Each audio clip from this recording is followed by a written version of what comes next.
श्री स्वामिनारायण भगवाननी जय।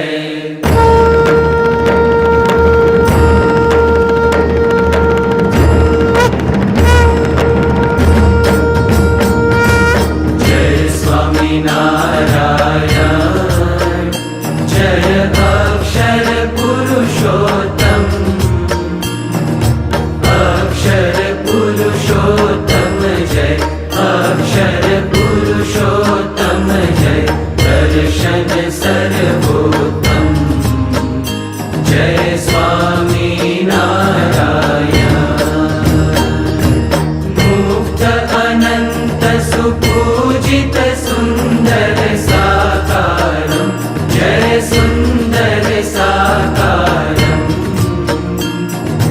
सर्वोपरि करुणाकर, सर्वोपरि करुणाकर, मानव तनुधारं जय स्वामिनारायण।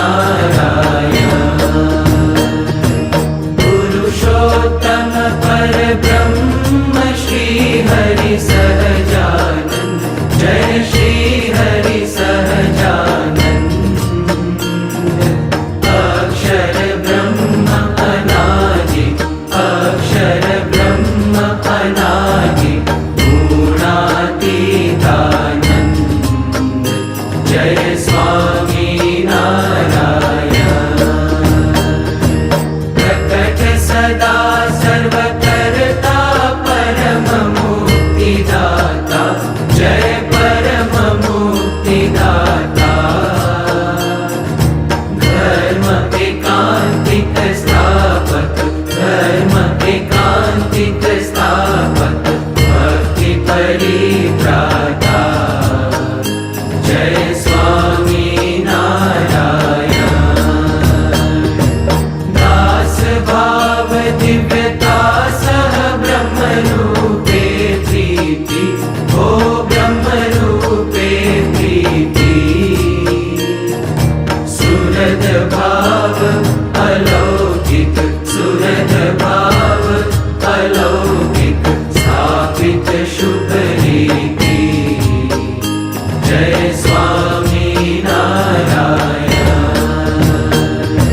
धन्य धन्य मम जीवन तव शरणे सुफलम्, हो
गोविंद राम कृष्ण गोविंद जय जय गोविंद, हरे राम गोविंद जय जय गोविंद, हरे राम गोविंद जय जय गोविंद, नारायण हरे स्वामी नारायण हरे, नारायण हरे स्वामी नारायण हरे, स्वामी नारायण हरे, स्वामी नारायण हरे, कृष्ण देव हरे जय जय कृष्ण देव हरे, कृष्ण देव हरे जय जय कृष्ण देव हरे, जय जय कृष्ण देव हरे, जय जय कृष्ण देव हरे, वासुदेव हरे जय जय वासुदेव हरे, वासुदेव हरे जय जय वासुदेव हरे,